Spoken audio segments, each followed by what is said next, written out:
Hey there. Welcome to our new podcast. We're calling it the 805 Longevity Lab. And this is where Dr. Maloney and I will get together on a regular basis and discuss where the science of longevity is taking us, how you can discern the signal from the noise out there and apply this to your life where it's appropriate.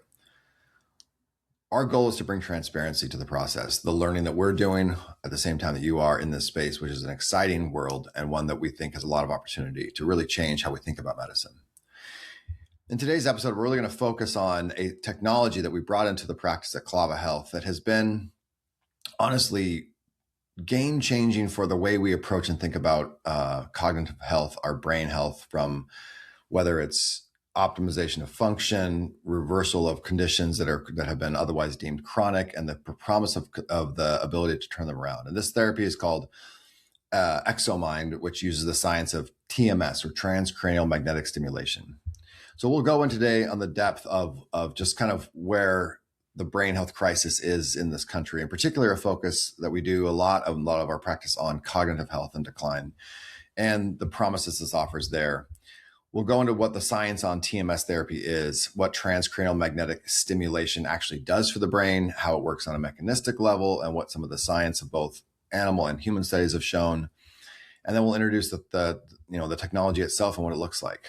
Some of the deep dives that we'll talk about are some patient experiences, as well as an understanding of the different applicable conditions that have been shown to be supported by this. And this includes its clearance in our country from the FDA for application to depression and major depressive disorders, but our off-label application of it into populations such as those with really our focus on early cognitive decline, mild cognitive impairment, MCI, early dementia, and what the evidence has shown in that space. Really exciting area there, but also other realms of kind of brain health optimization, and that can fall into substance abuse disorders that shows promise, eating disorders, as well as anxiety and other issues that we commonly use medications to support only symptoms. And the idea that this shows some benefit that has high durability, or the ability to last after the therapy is over,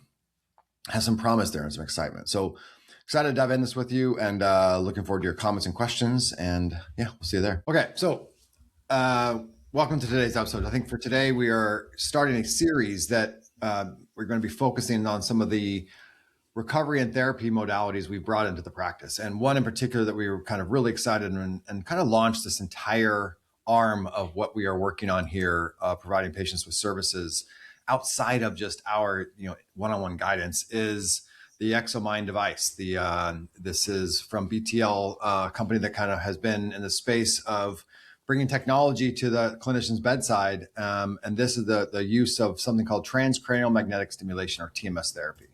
So I figured we'd kind of let people know what this is, why we looked at this and brought this into our practice, and how we can work with you on it in your health journey, whether you're recovering from something or targeting optimization or prevention. So we'll dive in. Awesome. Start by talking about what TMS therapy is. I think it's one of those things we all have probably seen in movies and sort of peripherally heard about.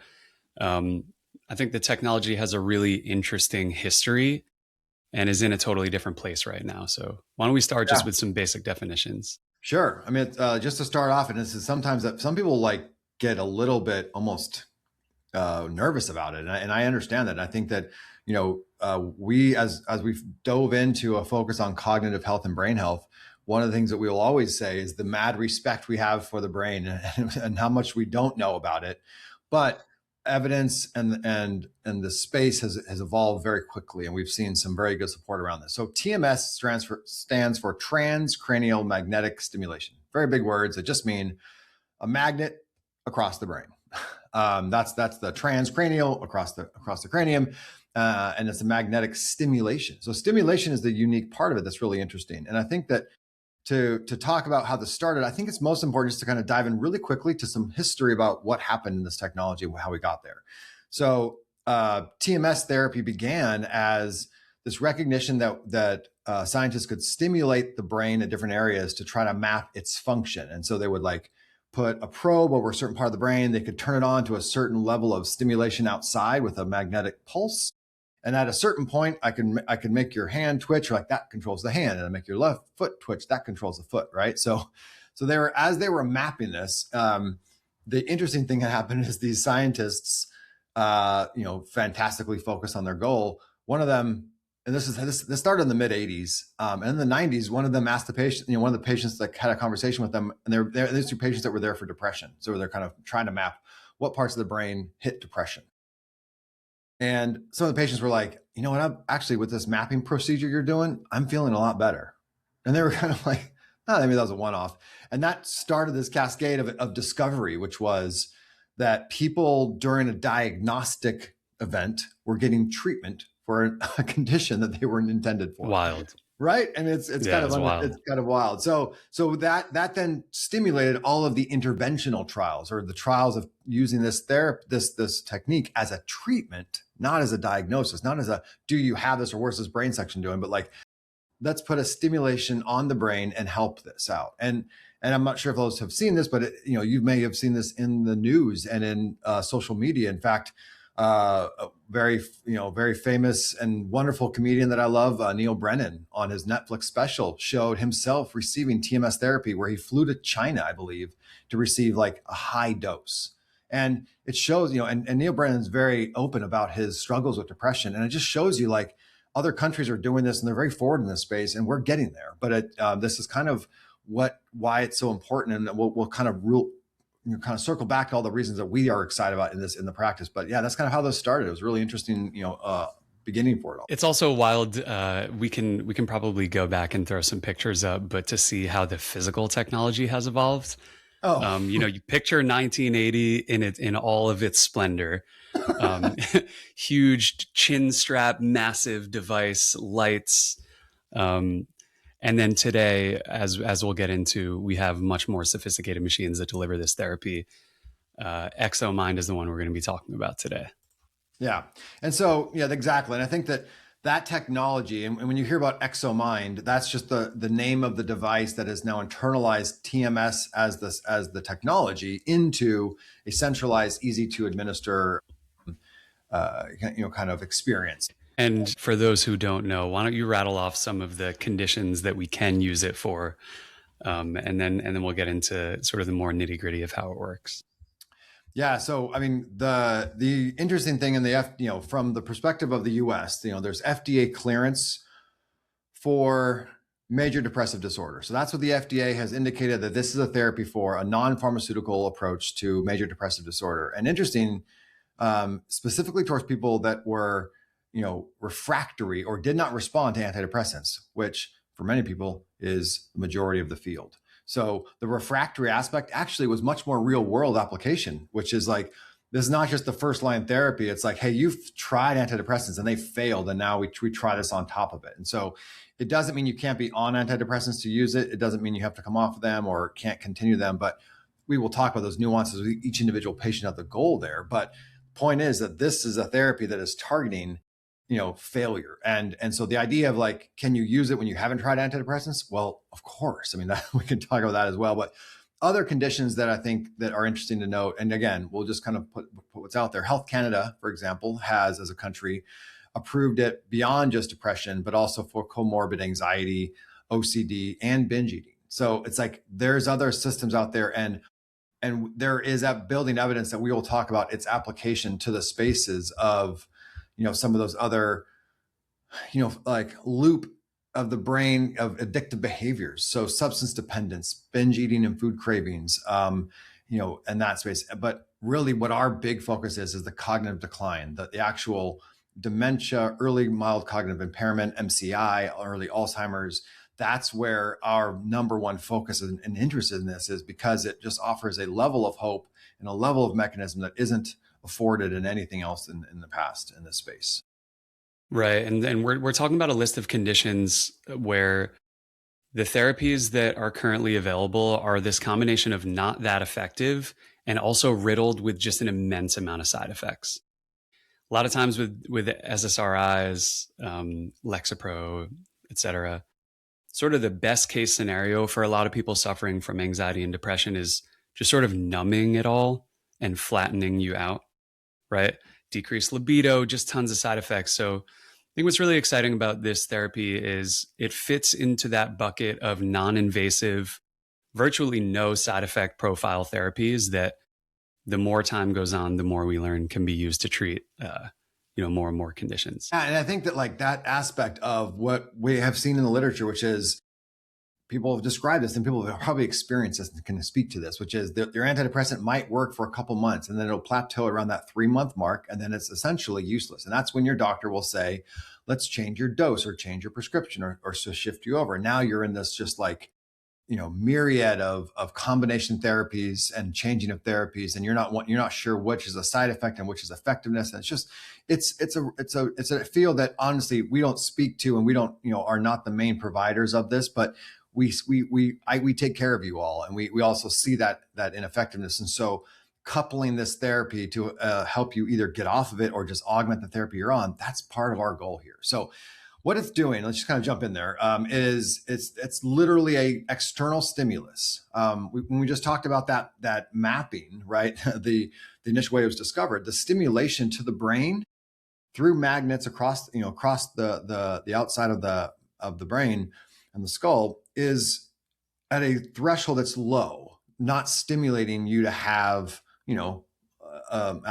feeling this in the rest of your body. And so, we personalize those as we set everyone up for this, but that stimulation that goes across the brain then is essentially, increasing many factors that you guys have probably heard of in all of the longevity space and all the influencers talking about and you'll even hear, Dr. Maloney and I speak about supplements and lifestyle things that help increase different neurohormones, particularly one called BDNF, brain-derived neurotropic factor. Now, many things out there we know have been talked about and tout an increase in this because we know that it will decrease, and that decrease is associated with depression, cognitive decline, poor brain function, and that when you increase it, it feels better. So here's a classic way we increase our BDNF: exercise, right? If you do a high intensity exercise interval, we know that your BDNF goes up and you can feel that afterwards because you have this euphoria, you feel fantastic. You didn't like it at the time, but man, afterwards, what a rush, right?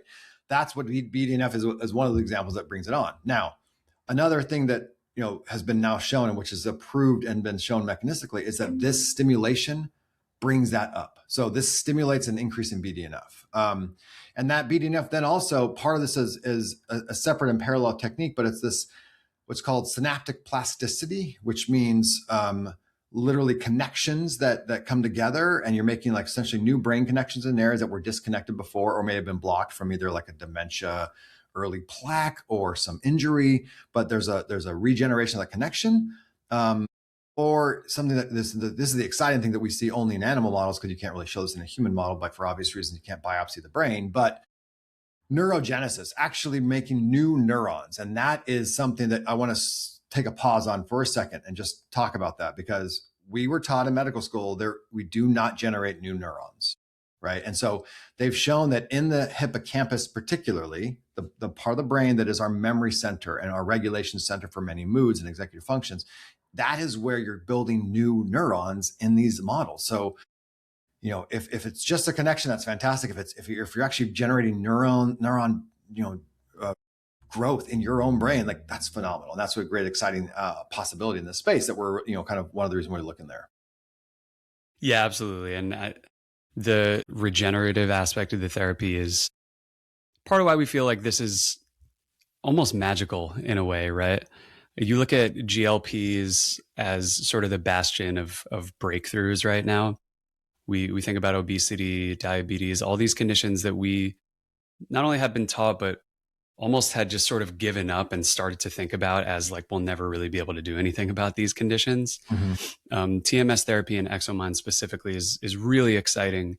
And we'll talk about cognitive decline specifically, because I think that space really highlights how sometimes as a community, we, like I said, we kind of just give up and say there's not much that can be done here. But with these new therapies, there actually can. You've been talking about the different parts of the brain. Talk a little bit more about that. So I understand, and I think for people listening, this is a therapy that through magnetic forces stimulates areas of the brain. right? How does that end up just dramatically changing people's lives? Yeah, I think that's kind of how what's centralized this mechanism, and so why someone will ask like, well, how do you know where on my brain to stimulate, or how do you know what section to use? And that's part of what the decades of research have come to today, which is that they've centralized this process and known that there's one area in particular called the DLPFC, or the dorsolateral prefrontal cortex. And that's an area of the brain that is kind of is in charge of mood regulation, executive function, working memory, impulse control. This is an area that is underactive in depression. So it's kind of, it's quiet in depression and anxiety. So this area when it wakes back up, it kind of calms the room, right? Think of it like mom's sleeping and the kids are going wild. Like that's what either depression or anxiety is. And that's why kind of depression and anxiety are on these like level, sometimes you'll be a little bit of both, right? And you'll have fluctuations, but they feel the same sometimes. But the stimulation there essentially is kind of like, if you will, waking up the alpha and saying, let's calm everything down. Let's relax this place. And that same spot also is going to be tied. There's a stimulation to the area also called the precuneus. And both of those two areas, DLPFC and the precuneus, are tied to some of those changes in early Alzheimer's and cognitive decline. So now, by actively waking them up without asking you to do anything, right?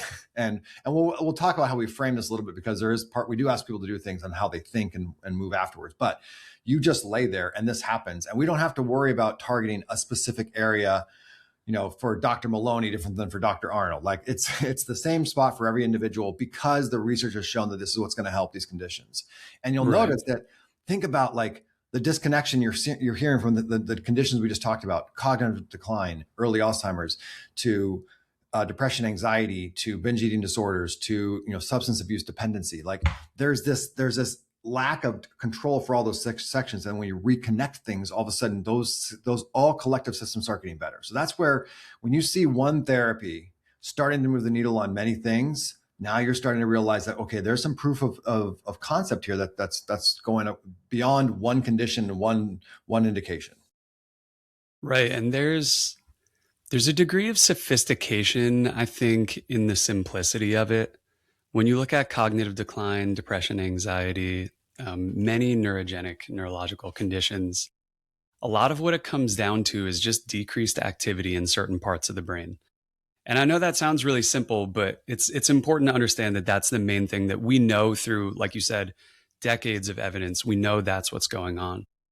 What's really cool is by simply stimulating the area, it allows restoration of blood flow and the body's own mechanisms to increase activity and sort of restore the brain back to where it had been prior to a variety of insults, which leads to cognitive decline and memory issues, right? I think that's been our main focus with this. So why don't you touch on how it works there, how we think about its benefit, and what we've seen clinically?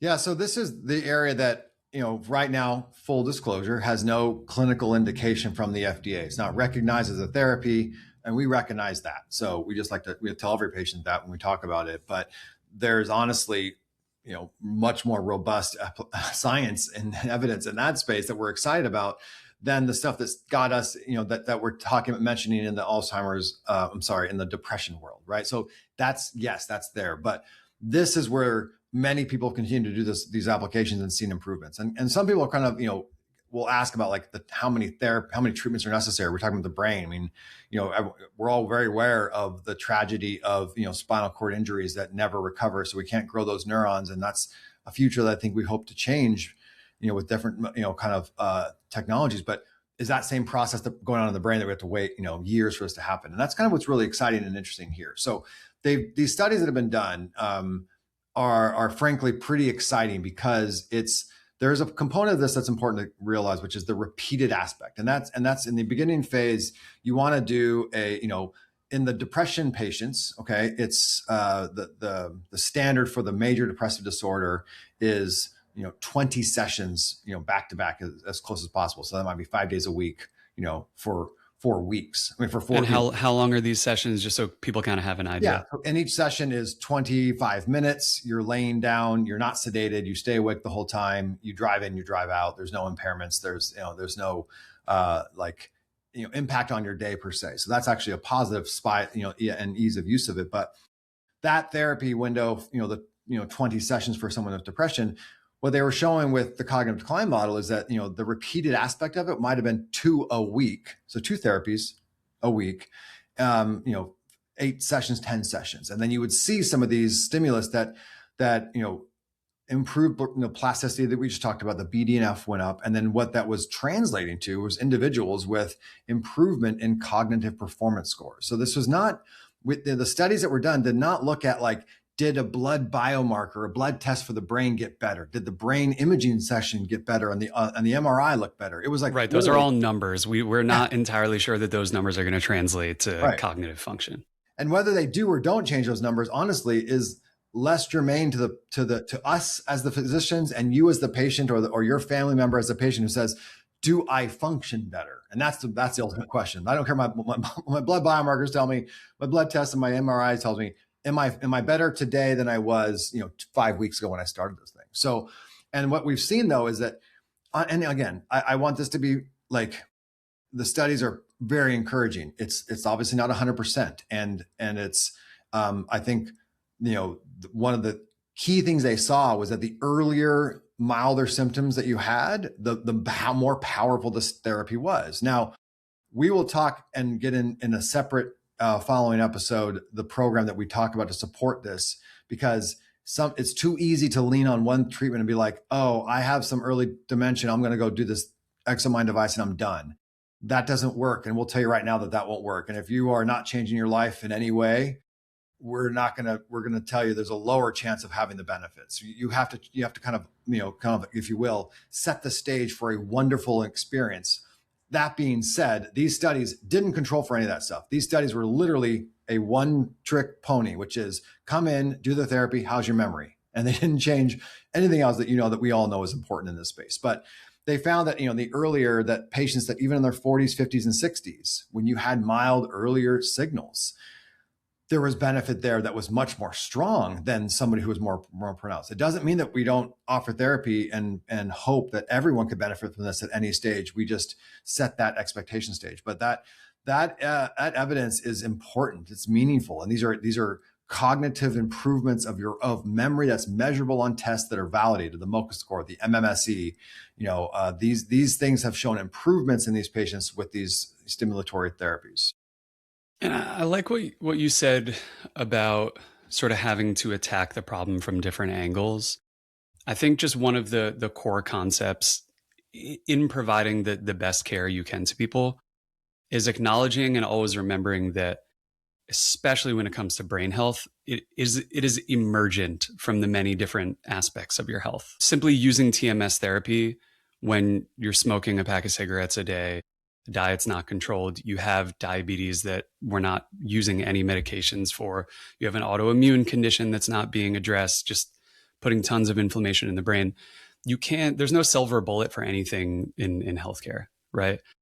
And I say that not to downplay the effect of this device, but more so the opposite. All of the other elements that contribute to cognitive health, I think we have some well-established therapies for. Right. So it's exciting to have something that, I know it's not brand new, but the implementation of this technology is relatively new. And to sort of add that to augment the approach, we've seen really some incredible results. You talked about some of what the data has shown. Why don't you share some of your clinical experiences? Because I think data is data and it's really useful to help us guide our clinical decisions. But because all of this is, we're pretty early right now.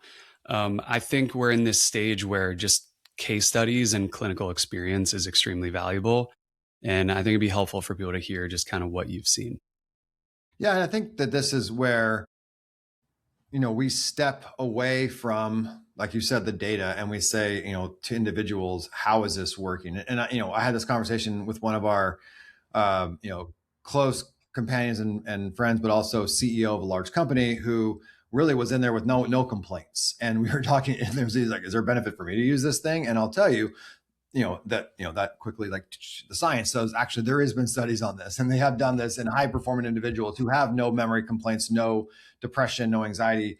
but they showed that like there was improvements in someone who was a high performing individual, showing that working memory, executive function, verbal memory, decision making, and attention all improved. Like, was it like, taking Adderall and like, all jazzed up? No, it was almost this calming effect that these people described, and that I've seen with individuals who have described to me when they've gone through this therapy. And we do a very unique kind of experience around this at Clava Health, where we, it's the set and setting matters. And so you're kind of in this space where you're putting yourself in a space that's trying to receive, if you will, this therapy in the best possible way for the brain, followed by, an optional but highly recommended sauna therapy to kind of like then open the brain up, which we know also further increases BDNF and other therapies and can be synergistic. Do we know if those things work together? We don't know. We think it's fantastic and the mechanisms absolutely support it, but there's no study that shows that that's been done. So those are kind of the uniquenesses, but individuals have shown these improvements. And so, yes, in the cognitive decline, the space with early MCI, the mild cognitive impairment population, will start to see benefits within those 4 weeks in, and have a subjective, they can feel it, but also objective from family who says, oh, I've noticed they're a little bit, like just more focused, more intentional, more aware of even what's happening. Interestingly, we've been targeting individuals where treating one aspect or some symptom. For example, general anxiety. We had one patient who told us story about how they had an ability to go on a plane flight, which wasn't our target. Our target was not their absolute fear of flying. It was another anxiety kind of related, component, and that got better. And so those components to me are the things that you realize in a study are not even going to be captured. And why is that? Because the study, when they design it, they have to say, what are we going to ask every patient and everyone's going to be tested for? What's our outcomes? And they can only ask so many questions. And so, unfortunately, the way research runs, they don't allow you to kind of ask the person, like, what else happened in your life? It kind of limits, because they say, oh, now you're just fishing for data. Meanwhile, the human is experiencing a plethora of different changes in their body. And one of the first things I've heard people talk about, that their first therapy, and I experienced this myself, was sleep. Like that night, my first sleep after my first, treatment was phenomenal. And that was, I looked it up later. It's undeniable. I felt the same thing. I mean, it's just undeniable. And it's like, I think those are the things that you realize that, we're not saying this is a sleep therapy, but oh, by the way, like maybe it helps with sleep. And so those are aspects where I think it's the science, when the risk is low and the benefit is potentially high, and you realize how many things the brain needs help on, from relaxing, de-stressing, recovering, sleeping. Now we start to see those benefits. And I think that's where, in the cognitive decline space, it's such a complicated thing. And I think to your point, when you bring up like the set is important, that we will discuss with you all those aspects that we're trying to optimize, but it is still a therapy that can start day one, and we can just expect different levels of improvement depending on where you are in your journey of your health. Yeah. And as opposed to all the other things that we can do, this is targeted, right? The dorsolateral prefrontal cortex is known to be implicated in such a wide variety of neurological conditions.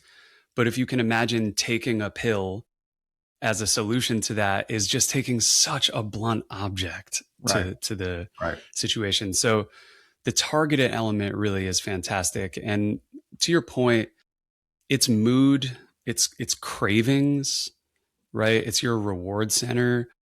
And so clinically, we see just such a wide variety of benefits for a therapy that has virtually zero downside.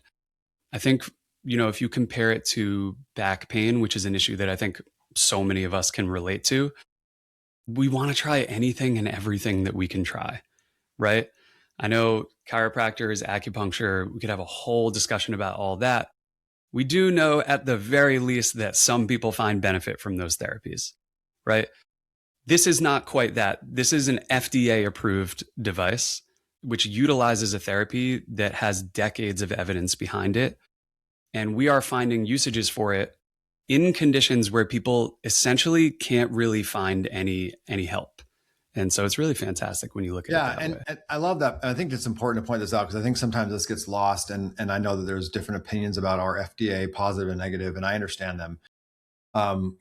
We talk about, our desire to go overseas and do therapies that they're doing over there our FDA has not allowed because of safety, right? And so you can the judgment is not the discussion for today, but the purpose is understanding this. Once the FDA has cleared something, what you can say is that there is a level of scrutiny of safety and reliability that has to be met. So that is an undeniable feature. And to that point, and I think it's important because we talk about non-FDA approved things all the time. Every supplement is not FDA approved.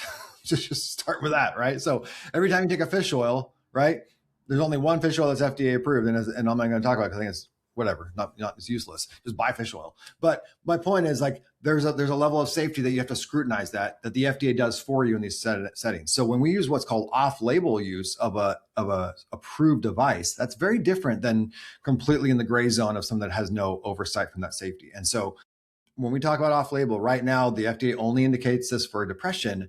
But I'll tell you that and we'll share a lot of the references and resources in the show notes and also in future posts that you guys will hear from us. But research is coming out, and like just recently, I mean, I think 5 studies were published in the last couple of weeks that we were just discussing with our team about movement in binge eating and food craving, right? I mean, that's a space that is dramatically not discussed. And I think in the GLP era has some, areas of concern and some fear about, abuse. And so we talk about that space, but mechanistically, when you look at individuals, the reward center in the prefrontal cortex of the brain, kind of like this part of their brain that really regulates these decisions and and if you will, like the mood regulation, like the DLPFC, that dorsolateral prefrontal cortex we keep speaking about, is that top-down control of that. So imagine that anxiety loop we talked about, the depression loop that's there. It's the regulator that wakes back up. And so we're waking that up and mechanistically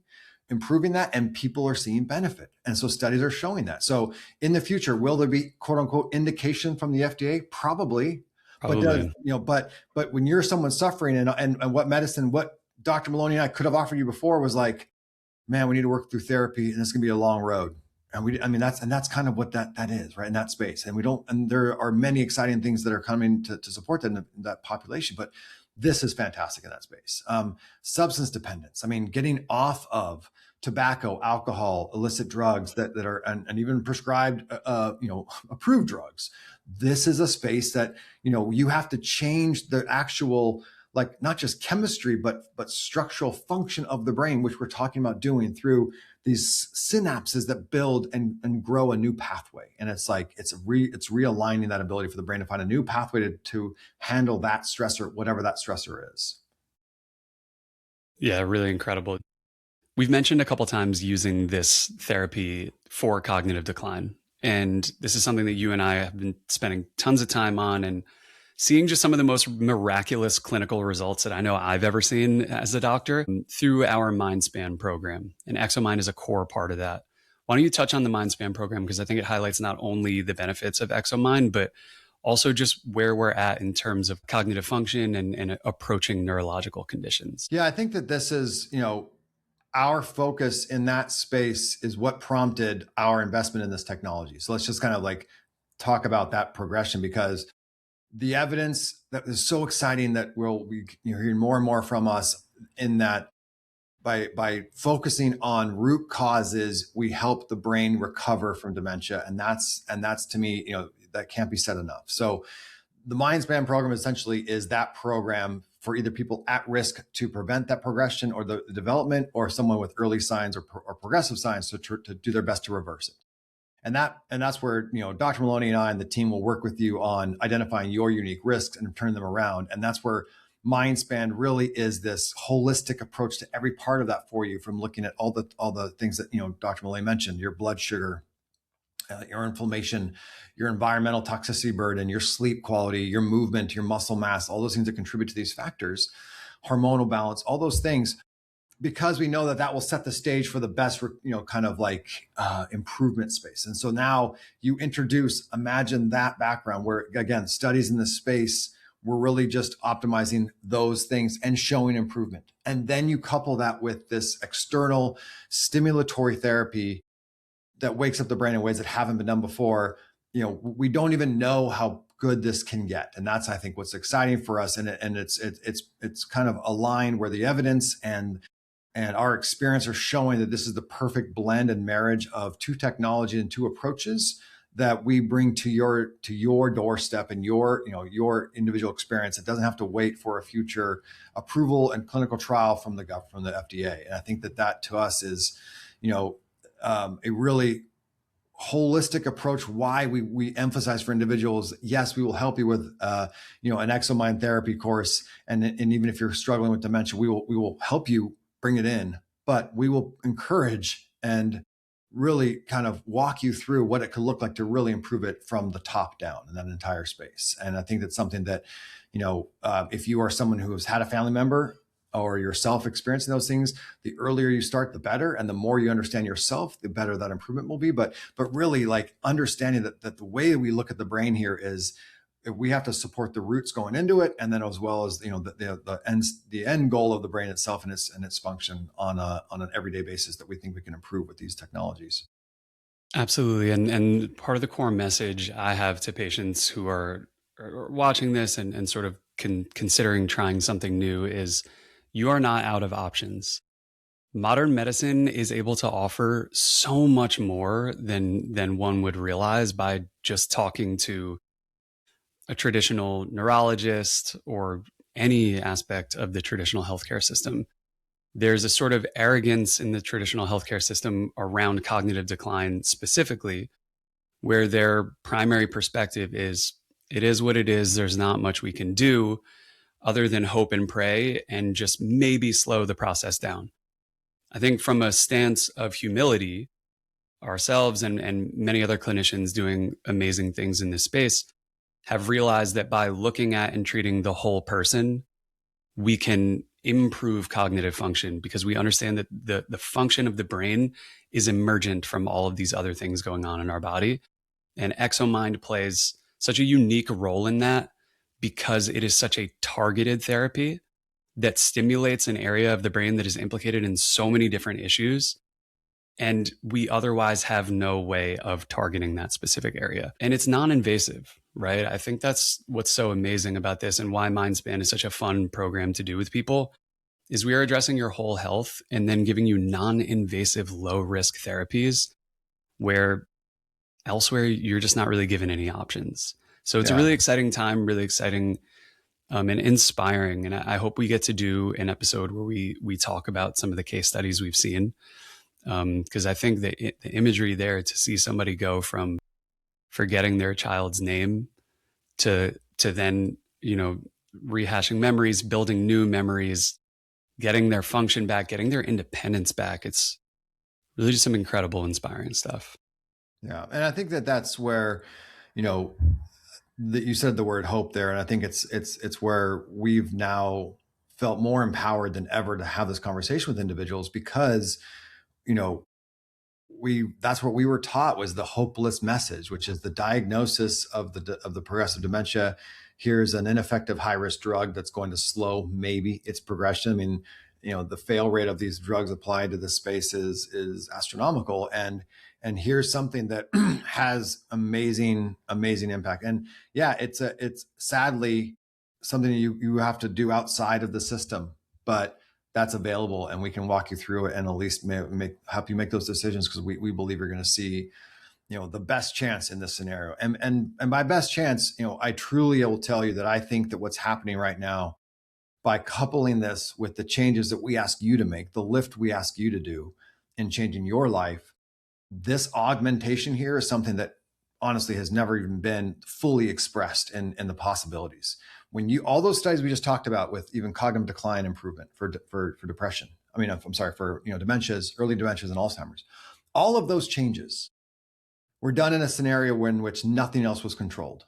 Like Dr. Maloney said, like if they were smokers, eating donuts every morning, didn't matter, right? That's why I'm telling you that imagine now you take these, if you will, like metabolic athletes, people that like change their life and are changing their diet like we tell them, and changing their hormones and detoxing their environment and sleeping better and moving more and building muscle. And then we add this. I mean, it's not even measurable what's possible here. And so there is nothing to me that I've never been more hopeful for this population. This is why you've seen us change our focus of the practice. This is why we're doing this, because this is not, a gimmick. This is science applied to the bedside to you tomorrow morning if you want. Well, it's Saturday tomorrow, so no, Monday, but It's really amazing. It sounds so simple, but it's a radical thought. It's a radical approach in the medical field, and we're trying to change that. Yeah. And I think, this is something that you'll hear us say a lot, but we're going to use this little mantra to help you reframe things. But it's this concept that I heard, and I can't even quote the podcast. I'm not going to try to pretend to, but it's choosing your hard, right? The pathway to accept a terminal condition like dementia, becoming Alzheimer's, which is a terminal condition, and taking drugs that are at best ineffective, at worst harmful, causing brain hemorrhage. You're choosing a hard. To change your life the way we ask you to, we ask a lot of our patients. We have a couple going through right now, and it is an amazing amount of how many things we've asked them to change. And you guys will all be a part of this if you're assessed with us. Based on data, by the way, based on an incredibly 100%. Comprehensive assessment 100%. Of data. But it's a hard change, but you choose Definitely. Your hard. And the other hard is changing your lifestyle. So this part, luckily, the easiest thing about this is actually the therapy with EXOMIND is just laying down and relaxing. And you get a wonderful, spa day for your brain. So we're all about that, but that's the easiest part of the hard you choose in this scenario. So totally. I love that framing too. It makes very hard things easy, right? Stimulating an area of the brain that we're just kind of unable to do right now. Well, this is great. Next time we'll get more into our Mindspan program and talk about the root cause approach we take, get into each of the main causes and contributors. We'll throw a bunch of the studies that we referenced in the show notes. And why don't you leave them with a parting note, Dr. Arnold? I honestly, I'd want people to just feel empowered to take control and understand what are you struggling with. Honestly, some of the things we brought up, many of my patients I've taken care of and been just blessed to take care of individuals now who it took several years for them to admit some of these conditions they were struggling with. Because, frankly, and I don't blame any of them, what was I going to offer them? If you were struggling with other conditions like anxiety, and you didn't want an anxiety medicine from me, and you didn't want to talk about it, I get it. But now, we've talked about many conditions, and a chief of which, to the point of being embarrassed and concerned, is cognitive decline. People are scared to death of this disease, and I understand it.